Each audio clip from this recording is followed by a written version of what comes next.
How we doing, What's man? up, man? I like the shaggy look going. I feel like it's working for you, man. Oh, thanks. It's, I don't know. It's easier than shaving. You know what's bullshit though? Pretty people like him. You knew going into that it was gonna work. Yep. Like you were like, I'll just not shave and I'll get long hair and I'll look fucking awesome. Who cares? Facts. Like, you didn't take a risk to do that. No, none. I got a terrible shaggy look compared to yours. Come on, look at this versus you. Some people, I'm trying to move my some screen stuff around so I can get a good look at your mug, but It's not great.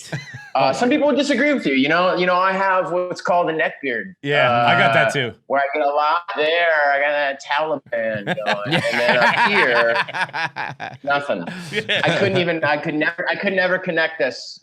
So, but I don't know. The funny thing is too, like oftentimes not often, but I tend to just not shave or go get a haircut when I'm not working. And then half the time I'll get a job that it's good that I had some facial hair or long hair. So I always feel like everybody got a chance to kind of do it this time. I feel like. Yeah, was this a quarantine thing or was this just a regular thing?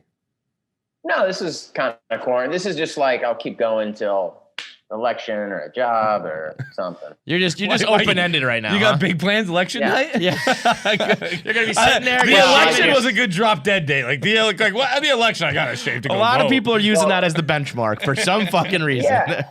Yeah, because it's who knows after that. All bets are off. Honestly, that's true. You might need that. We talked before, right? I met you guys before, right? Yeah, great. Clearly memorable, I remember. I didn't. Yeah. No, I just didn't know. I know there's a lot of. I don't know on KFC rated a lot of shows, but I remember you guys. No, yeah, we did for Ready or Not, which I still watch regularly. By the way, which is such a great movie. Yeah, such a great movie. Glad. I think it's one of the more underrated movies in the last 5 years. I would say. Thanks. And actually, you know what? I disagree with the term underrated. Oh, do you? Because it's everyone who's seen it loves it, so it's not underrated. It's underappreciated. Yes, I agree with you, and actually, it has like fantastic reviews. Right. It's a very well-reviewed movie. It's like Only the Brave is another one I'd put on that list, and there's one other one I forget. But like Only the Brave. What's Only the Brave? What's that? That's Josh Brolin and Miles Teller, a firefighter movie. I have that movie. Never cried. I have never cried at a movie harder than when Miles Teller, if you remember, walks into the gym. I was weeping uncontrollably, like ugly crying at a movie all by myself. I took out my phone and I started filming myself because I was like, this is ridiculous. Look at me right now. This is absurd.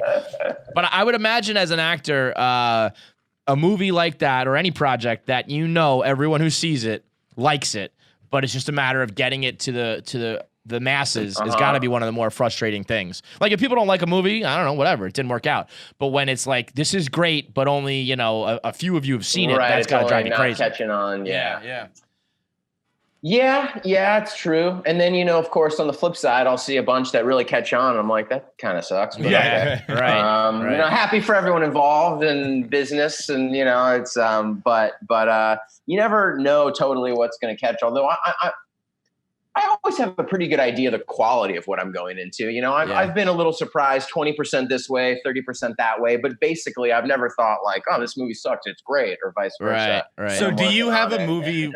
We interviewed Ken Jeong forever ago, and he called, I forget. I know. The movie is called Vampires Suck. And it's like a scary movie, but for like Twilight, it made fun of like the whole vampire genre, teen shit. Yeah. And I mean, I think it's got a literal 0% on Rotten Tomatoes, and Ken Jeong was in it. And he was like, he's like, yeah, that was my yacht movie. He's like, I knew that movie sucked. I just wanted to check. Sure. Do you have one of those? Sure. Yeah. And the title is. And who was the director and producer and co-star who was on that film with you? I don't want to say, but I've got that. I mean, there's a lot of reasons you take a job. Right. And some of those are artistic, and some of those are financial or logistical. And you know, I don't want to throw anyone under the bus, but I definitely I understand for sure. Well, the description of the latest movie, Kid Detective, also has John buzzing. For probably multiple reasons. Adam, I might be your biggest fan. Yeah. The Kid Detective, just read the exact description because it does jump out, and I think unfortunately the second half is what really jumps out of John. But. Yes, it really speaks to me. Not the solving mysteries aspect, because I'm not great at that.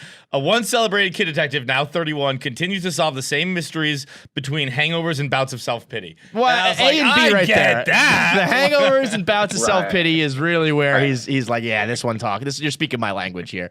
But it does sound, it's a great tagline that I think a lot of people probably could relate to in a weird way. Let me tell you, it's a really good movie. I'm proud of. This was a passion project. It took like 5 years to get made. Friend of mine wrote and directed it. He shared the first act with me like 6 years ago. And then came back with the full script like a year later. And then we tried to get it made. And it's kind of a lot of twists and turns. And I thought we were, and then it seemed like we never would. And I was like, I just turned 40 and I'm like, if I don't play the kid detective while I'm 39, I'm out, you know? And then finally, and then it miraculously got financed, like fairly healthily. Wow. Healthily is not a word, I don't think, but in a healthy way. Healthily. No. I'd give it to you. He goes, no. Okay, thanks. But anyway, and it was like it already just to be making it, to be on set after 6 years. And I've done that with other things and they never got me, you know, and to be after, you know, have this vision and then 5-6 years later be on set was truly surreal. And then we wrapped in October last year. And then there's this weird thing where we just finished post-production and then they're like, Sony bought it and they want to put it out. And then literally like that was 3 weeks ago, a month ago. And then and like, we're like, cool, what do they want to do with it? They're like, we don't know. Don't worry about it. And we're like, well, we were worried and we're curious. And they're like, no, just don't worry about it. Anyways, 2 weeks, you know, and then 2 weeks ago, a week and a half ago, they're like, they're going to put it on like 850 screens in a week and a half. Holy shit. Really? So it's been this, like, they cut the trailer end of last week, did the poster. But anyways, all to say, I love this movie. I really do. It's like personal to me and it's not for everyone, but I think you guys, it's sort of a niche kind of tone and audience, but I think you guys would like it. I do. What exactly is... When I come back again, I'll know if you guys see it. Well, I'll get the review from you. I can promise you John will. I predict one out of the two of you at least will really like it. What exactly is a kid detective? What does that, what qualifies as that? You know, it's not something I was like, that is not a genre that I like devoured as a kid, but like a Hardy Boys. Yeah. Hardy Boys would be a kid detective, Encyclopedia Brown, Nancy Drew, those are all kid detectives. Right. And so this was obviously it's a heightened fictional world. Right. Kid used to be a star solving trivial mysteries in his 12-year-old kind of Mayberry town when he's 12. And then a girl, his secretary, who's his age, got kidnapped and they never found her and he couldn't help. And he's kind of been, down on his luck ever since, and he's my age now, or almost, and as the thing says, solving trivial stuff, and then a girl comes in and asks for him to solve the murder of her boyfriend, and so it's his first murder heavy case. Stuff, yeah. And it's this very the comedy is very innocent on one hand. It's got a very everyone is naive in the movie, and at the same time it deals with some very dark subject matter. So it's this interesting contrast that I'm really a fan of. Did you ever fuck with Doogie Howser when you were a kid? No. Really? That was my time. No. Yeah. No. See, I kind of throw that in. It wasn't detective. It's obviously more doctor, but I always thought of Doogie in there. Oh, I was a big Doogie guy. Yeah. No, what did I do? Boy wonder stuff, kid power stuff? No, I mean... Did you do My Secret Identity?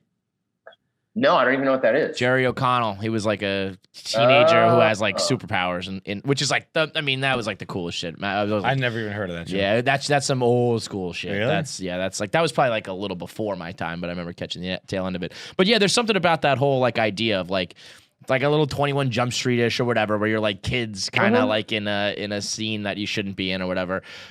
So yeah, I mean, it seems like some cool shit. We also and it's also. Go ahead. No, you let it rip. I don't know. I was just gonna say that the world is really cool. It's a very it kind of reminds me of like I've been using like it's like Chinatown meets Rushmore kind of,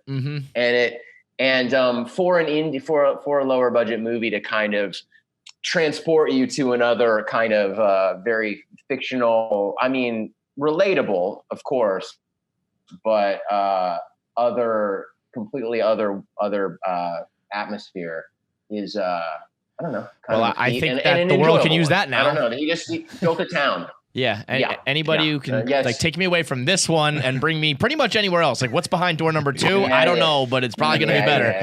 I think that during quarantine, New Girl has been a huge, like, bingeable, rewatchable, and you are one of the, I mean, many stars who have gone through that series. And every time we talk to someone who has done an appearance that may be one episode to a season-long arc, whatever, everyone to a man or woman always says how it like was, if not maybe the most fun they've like ever had on a cast. Did you have a similar experience with New Girl?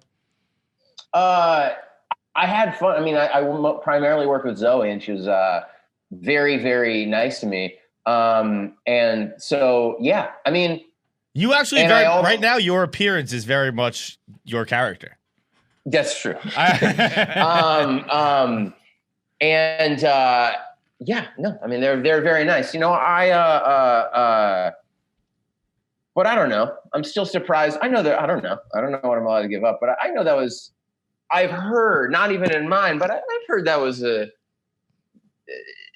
had their difficulties on that set. I've heard. I'm surprised that even though I had a lovely time, I was barely there, but I'm surprised that is the fountain of personal joy. Interesting. That it's more the fans. Yeah, I guess I did kind of mischaracterize that. I guess it was more that once they did their appearance, fans will come up to them, and you could have won an Oscar for something else and been like, "What about that one time on New Girl?" Yes. Yeah. 100% that. Yes. Was it a party? Not exactly, but like. Is it a great show? And was everyone like lovely to me? Absolutely. Yeah. But fans will still remember you for that. Fans, that's like a very big part of my resume. We had Josh Gad on. Josh Gad's on in it for like 15 seconds. And he's like, dude, I'm a Frozen, I'm this, I'm that. He's like, all people come to have to ask you about, like, what it was like being on Bear Claw, yeah. But you deal with a very specific issue on that show that we were actually just arguing about recently. Staying in touch with an ex. Is there an actual reason to do it, or are you just trying to get back together with them? I mean, you're weighing this one here. Yeah, you got lost in thought. It's complicated. I mean, every situation is different. I think it's probably hard, given that at least one person probably didn't want it to end. It's very, very, very few breakups are 100% totally mutual, and there's so there's that, and then, but I mean. You got people who certainly there's collaborate. Let's say you're in a band. Let's say I don't know. Like there's people that go on. So like you think if you have a reason to maybe reconnect professionally or whatever, a kid, whatever it may be, sure. But if there's no reason to, do you think that there's any reason or success? I guess as long as, and again, I don't know how there would totally be, as long as there's like so little sexual chemistry that it is just like easily quantifiable as dead, then, and completely unelectric, then sure. It's honestly, it's gotta be like maybe for my wife or something. If anyone likes each other a little bit, it's that it's like, I don't know. But that's what makes it so sad, too. That's what makes a breakup so sad. You're like, it's like, well, could we still be? You were my best friend for a long time. What if we, is there a way to still be friends? And it's like in your heart of hearts, like, no, probably not. We either got to be fucking best friends or strangers. I don't want to talk to you for 10 years. That's so bleak, man. That's so desolate and terrible. So Kevin always says it in the hardest way, where he's like the person you loved, the person you were closest to in the world, decided that their life would be better if you weren't in it. That's He's really he's it. That's just a choice they made. That's the black and white. Nobody Yeah. died. Nobody And- disappeared. It's just like I could have my life with you or without you, and I choose without you.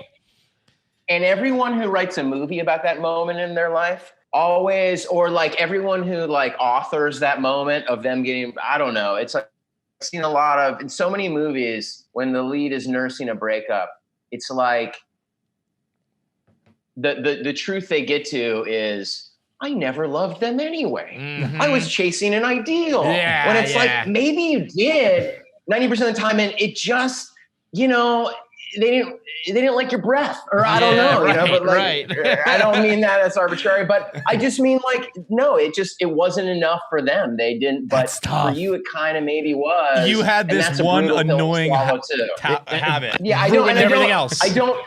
I don't mean the habit. That was sort of that's not No, what I no, mean no. as much I as agree. like, I agree no, with you 100%. You fucking love them. Yeah. You love them, and they didn't. And like, you know, you're not going to go back in hindsight and realize that actually you didn't love them. And No, it just hurts, you man. know, Well, this so is what do for you the think's best. worse? It just hurts. Do you think that being dumped or dumping is the harder emotional toll?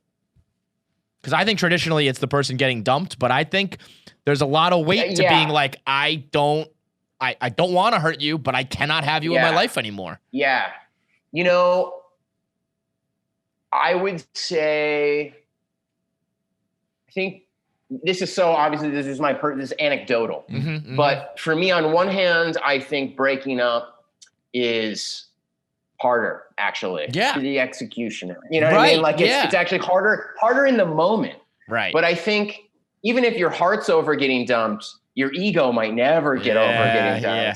But And don't that you also kinda think there's a that kind of smarts longer? Whereas like I think you get over the mourning of like having to end something because ultimately you're happy you did. yeah. And you know, this is not to say, I mean, obviously like It depends on if I you've don't ever know. been, crushed versus done But the also, crushing. But I don't know how many times I've been the dumper, but I don't remember them. They're not memorable moments in my life. the dumps, you remember? Mm-hmm. The dumpies, when I was getting dumped, I have vivid stories Yeah, about you all do. those because those moments stick with me. Adam, there was one time my girlfriend and I went to a bar and I had no idea a dump was coming. Like none. Whatsoever. And she was like, I just think we should be done. And she had let me order a drink beforehand. So I was like, okay, like that's like I'm like heartbroken. And then the waitress comes and she puts down 2 beers. And my ex-girlfriend at this point was like, she's like, you don't have to stay. And I was trying to play it off like we'll be friends. I was like, nah, it's cool, no big deal, whatever. And then I started drinking the beer. And like as I was drinking the beer, I was crying. And then I was like, if I put this down and like just keep like hang out here, that's an insane person move to do. So I just kept chugging it. But because I was crying, I couldn't swallow it all. So it started spilling down the side of my mouth. And I'm just weeping, trying to this story one so touch much. this beer. And then I got up pretending none of it had ever happened. And I was just like, all right, see you later. And Make it stop! Make it stop! God, take it away. it is the worst story. And like, like I don't want to dump someone, but also I don't want that fucking memory in my life. Please put that into a movie one day. I'd like to amend my answer to just say that I think it wholly, whether it's harder to be the dumpy or the dumper, but I just think it wholly depends on the relationship and how much that relationship means. to Yeah, you. yeah, Probably of means course, more than of course. what end of it you're on. Yeah, no, But, you're right. It meant nothing to her. I think when but you get dumped and you can be like, I'm gonna hit the gym, and you can kind of take it as like an inspirational thing. Whereas when you're dumping, it's like, Yeah. well, I'm just crushing this person. Yeah. Okay, next. We're gonna hit you with a couple questions before you go. It's a game we play Please. called Answer the Internet. These are questions from our listeners over the last decade or from the deep dark corners of the internet to really just kind of make your brain think. So let's let it rip. Okay, this one is on topic, so we'll start with this. Is it acceptable to break up via text? You need a qualifier for that. I mean, no, because by virtue of breaking up, you probably should know them better than just a text. Like, you're not, it's not a breakup if you can ghost someone by text or whatever, you know what I mean? But to actually end a relationship with text, no, you got to own it. I feel like as we go further in time, though, I think that's becoming more and more acceptable, even though it probably shouldn't. But I feel like if you asked that question 5 years ago, it's like a hard no. And I think you ask it now, and it's like, I don't know, we text all day long. World is on. Yeah. I still think there's something about having to, if you do it, gotta wear it. Fair enough. And yet I say no. Yeah. And yet I say no. Okay. If you had Unless it's free abusive throw, and you're just fleeing, go ahead. if you had one free throw, and if you make it, you get $1 million. If you miss it, you can never send a text again. Do you take it? No. Can't shoot? No. What would be your sport or activity or I think whatever? anyone who takes that shot is insane. Like, unless you're LeBron James. Steph Curry, man. Steph Curry's hitting that. Yeah, right. No, if you're a professional basketball player and you make it more than 50% of the time, all right, but then well, again, you probably have lots of millions of dollars and you don't need that money either. What if I make that number 10 million? 100 million. What number does Adam Brody need to take that shot? To never text again? That's the risk, at least. But you might walk into what? $250 million? You're saying no to 250 million, Adam? Can I do WhatsApp? Can I get no DMs, text communicating. No nothing. No writing communicating. You gotta period. talk on the phone to everybody. I wouldn't do. I don't think for any amount. Get out of $1 billion, Adam. $1 billion. All right. But I'm probably gonna miss. Is the thing. So you have to factor that I'm probably gonna miss, and I'm an okay shot, but I'm still not over 50%. Right. I could practice for a while. I could probably get pretty good. Yeah, you should start now, because once I get $200 million, I'm coming to your house. Yeah. But I have to assume I miss, so it's just that. That's true. I never actually think about that. See, that's very, that's negative thinking, Adam. You don't have to assume you're going to miss. But it's also, it's almost a guarantee I miss. It is a 1% chance I hit the shot. Maybe. Why? Just you're not confident? No. Even really? I mean, you're not practice. You couldn't work up to 50-50. Look, if I was 12 at the CYO in the corner 3 spot, drained. Money. 32 on the free throw line. Nervous with something 0. on the line. What would Adam Brody's what one sport or skill or activity or whatever? What would you be confident in to put that on the line? Could be anything I don't know from how to quantify. I mean, I don't know. I don't like those. I just don't like that. I don't like that risk. Very risk averse whatever guy. it is. But I mean, a free throw is good as anything. I mean, I surf a bunch, but I don't know how to quantify that into a make or break situation. Well, if there was you have to am catch I a better wave. surfer than a basketball player? Yeah. Yes. What if I said you got to catch a wave? I don't know, in the next 3 or 4 waves or something like that, and ride it, all the way. I don't know how surfing is kind of weird. That's what I'm saying, but yeah, I could do that. You know what's crazy? Have you watched that show on Netflix, Magnetic? No. Is it the Extreme Sports one? Yeah. I just watched the surfing part. Yeah, the towing.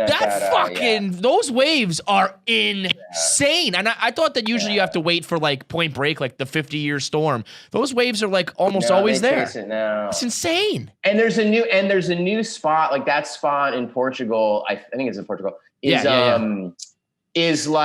the last 3, 4, 5 years, every year that breaks the world record. Before that, it was bounces back Jaws in Maui. Before that, it was Mavericks in Central California. Anyways, point is they're kind of finding these spots all over the globe and geo-tracking stuff. And what's the biggest? I don't know if there's any more.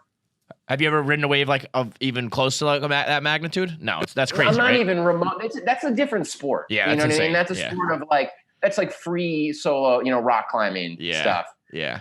Where it's I want to tempt death, and and it seems amazing, but it's not. I don't have the constitution remotely for that. No, it's nuts. Couple more here. All right, let's see. If you ate yourself, would you double in size or disappear? Head down, brain buster. You got to be high for this one. I mean, I think you're gonna disappear. Certainly not going to double. You're certainly not going to fucking double in size. You're going to disappear because you're going to die, and then you're going to erode. You're going to decompose. Do you have any interest in tasting human flesh? got a baby, and You want to eat the baby, Adam? A little bit. Like veal? So soft and squishy. But we because like there's a part in Snowpiercer where Chris Evans is giving a monologue in the end about how like he had to eat kids and he knows baby or people because they're so they're starving and he knows babies taste best and like I'm sure that's true. By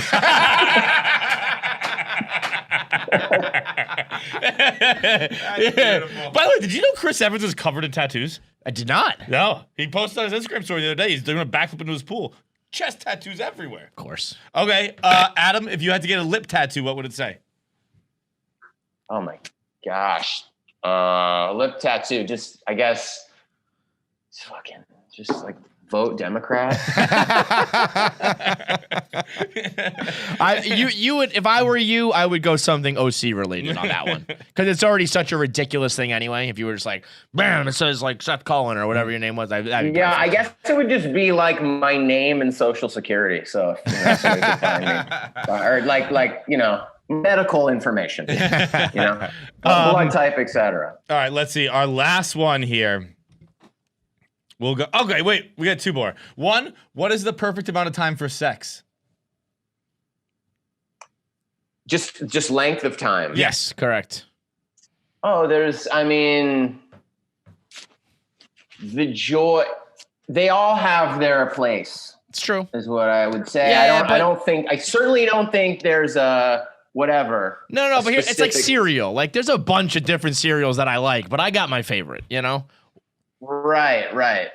Well, can I ask you? Oh boy, this is. You can ask follow-ups. Go ahead. Does sex include all warm-up activity? Start to finish. Okay, so start to finish. This motherfucker's gonna say like 55 minutes or something. You're gonna hit us with some. No, I don't know. 6 hours, 7 hours. I don't know.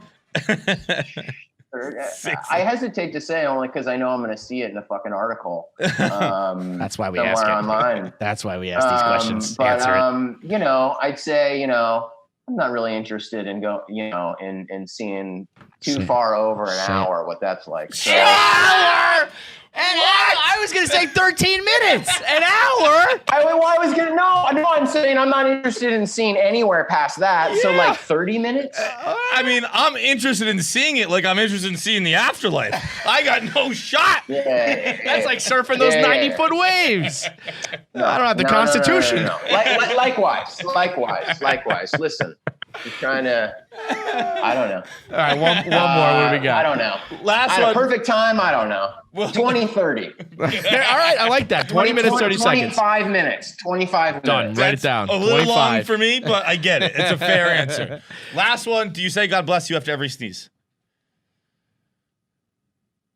No, but I sneeze as loud as I fucking can. Yeah. I let him rip. So does my daughter. Yeah. I was going to say, that's some dad shit. And that's what my dad did. Yeah. Yeah. Like, I'm going to clear this room out. Whenever people are like, they're like, and I'm like, your head's going to explode. Let it out. Let it rip.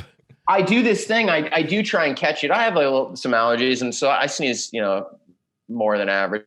And I try and catch it. And sometimes I'll just like break my nasal cavity by catching it halfway. Right. Because I can stop myself sometimes in public, and sometimes it just backfires, and it's like terrible. I never try, and every single time I'm like I'm basically cramping. Like it's crazy loud, and then I'm just like I start shaking everywhere. My father he sneezes no less than 7 times every single session. And my mother has this rage that's like, I've been listening to this shit for 40 years. And I swear to God, she's going to kill him one day. I swear to God, she's going to murder him. And maybe the kid detective can be on the case to figure it out. We appreciate the time, man. Thanks so much. Kid Detective is the new movie. Guys. Yeah, man. I'm happy to hear it's in 850 theaters and whatever. So it's a big release. That's really awesome, man. Congratulations.